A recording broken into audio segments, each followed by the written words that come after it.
श्री स्वामी समर्थ. स्वामी म्हणतात, जो व्यक्ती कायम दुःखाचे रडगाणं गात राहतो त्याच्या दारावर उभे असलेलं सुख बाहेरूनच परत जाते.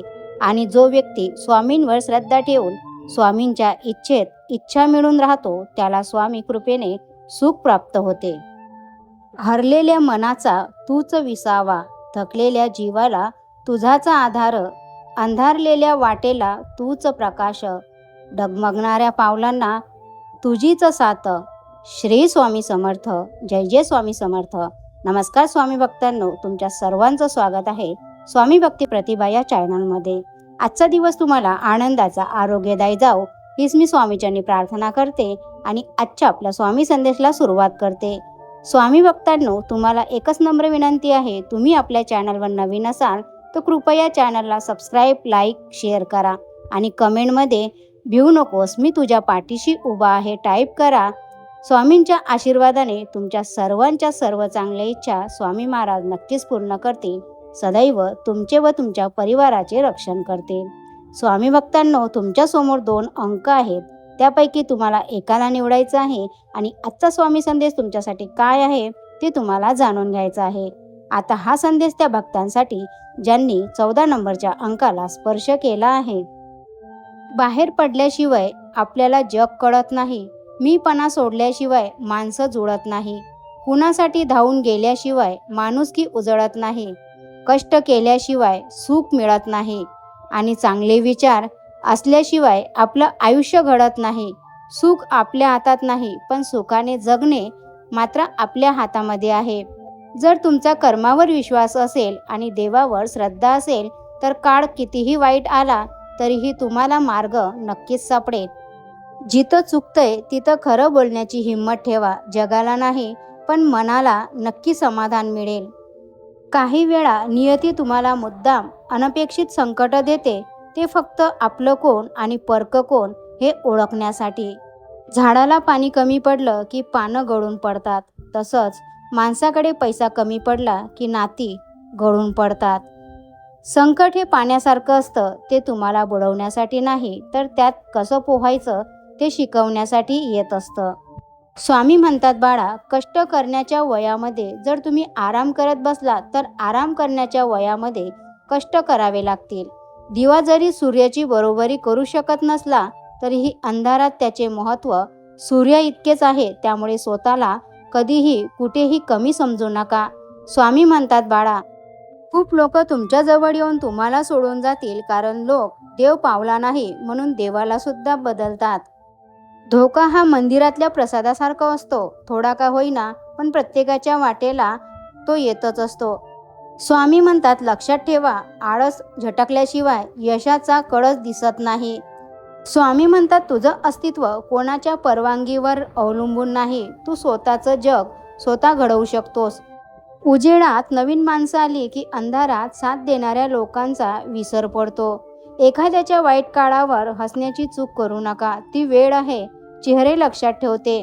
एका ताटात खाणारा भाऊ पण बदलतो तेव्हा विषय स्वतःच्या स्वार्थाचा येतो. कानावर आलेली प्रत्येक गोष्ट ही मनावर घ्यायची नसते. जीवनात कोणत्याही प्रसंगी न घाबरता स्वामींचे नामस्मरण करा, तुम्हाला मार्ग अवश्य सापडेल. तोंडावर तिरस्कार करणारी लोक परवडतात, पण आपलेपणाचा दिखावा करणारी लोक जास्त घातक असतात. उपकाराची परतफेड करता येत नसते, जाणीव ठेवणे हीच परतफेड असू शकते. नात्यांची कदर ही पैशासारखीच करा, कारण दोन्हीही गमावणं खूप सोपं असतं परंतु कमावणं खूप कठीण असतं. माझं पण चांगलं होईलच, कारण स्वामींना माहीत आहे की मी कोणाचंच वाईट केलं नाही. श्री स्वामी समर्थ. जय जय स्वामी समर्थ.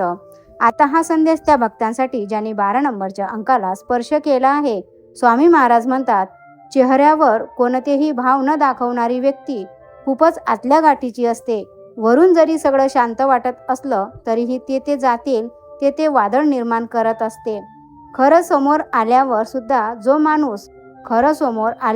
जो माणूस खोट्यावर खोटं बोलते तो माणूस कधीही सुधरू शकत नाही आणि कोणाच्याही मनात जागा मिळवू शकत नाही. त्रास देणारा विसरून जातो, पण सहन करणारा आयुष्यभर लक्षात ठेवतो. ना कोणासाठी झुरायचं ना कोणासाठी रडत बसायचं. देवाने परमेश्वराने एक मस्त आयुष्य आपल्याला दिलेलं आहे, म्हणून ते आनंदाने मनसोक्त जगायचं. दुसऱ्यासाठी आपल्या डोळ्यात पाणी आलं की समजावं आपली माणुसकी अजून जिवंत आहे. आयुष्यातील चुका फोडता जरी येत नसल्या तरीही दुरुस्त नक्कीच त्या करता येतात. स्वामी म्हणतात, बाळा निश्चिंत राहा, बाकी मी पाहीन. पुढे चालत राहा, मागे मी राहीन. कुठेही जा तेथे मी दर्शन देईल. एवढेच नव्हे तर तुझ्यासाठी अशक्यही शक्य करेल.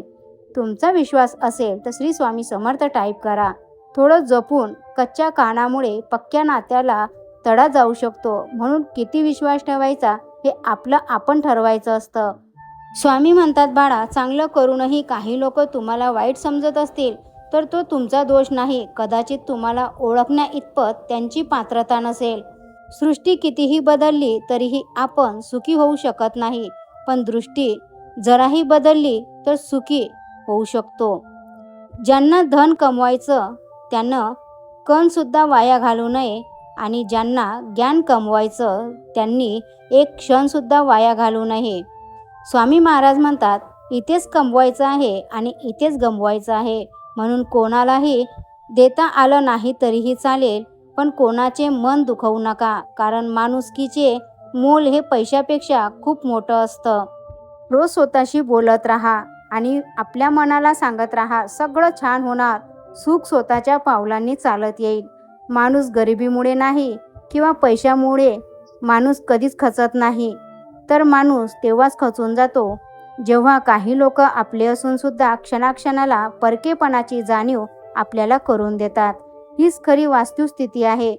स्वामी म्हणतात, बाळा कोणाला दुःख देऊन मिळवलेला आनंद कधीही सुख देऊ शकत नाही. स्वामी म्हणतात, भरोसा आणि आशीर्वाद कधीही दिसत नाही, परंतु अशक्य गोष्टीलाही ते शक्य करतात. योग्य वेळी चुकीच्या ठिकाणाहून बाहेर पडणेही परमेश्वराचा आशीर्वादच असतो. देव पावतो की नाही ते माहीत नाही, पण मन सांगतं माणसापुढे जोडलेल्या हातापेक्षा देवापुढे जोडलेला हात जास्त बळकट असतो. कधीकधी चुकीचे माणसं आयुष्याचा खरा अर्थ आपल्याला सांगून जातात. चालता चालता कधीतरी ठेस लागणारच. जगायचं म्हटलं तर दुःख हे असणारच. ठेस लागणार म्हणून चालणं का सोडायचं? दुःख आहे म्हणून जगणं का सोडायचं? दुःखातही आनंदाला कुठेतरी शोधायचं. आतून रडतानाही दुसऱ्याला हसवायचं, यालाच जगणं म्हणायचं. हरल्यावर पुन्हा जिद्दीने लढायला प्रेरणा देतात ते माझे स्वामी. मन अशांत असताना मायेने डोक्यावरून हात फिरवतात ते माझे स्वामी. संकट समयी भिवू नकोस, मी तुझ्या पाठीशी आहे, असे म्हणतात ते माझे स्वामी. श्री स्वामी समर्थ. जय जय स्वामी समर्थ. असेच भक्तिमय संदेश ऐकण्यासाठी आपल्या चॅनलला सबस्क्राईब, लाईक आणि शेअर करा.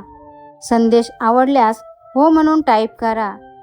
भेटूया अशाच नवीन भक्तिमय संदेशासोबत. श्री स्वामी समर्थ. जय जय स्वामी समर्थ. संदेश पूर्ण ऐकल्याबद्दल खूप खूप धन्यवाद.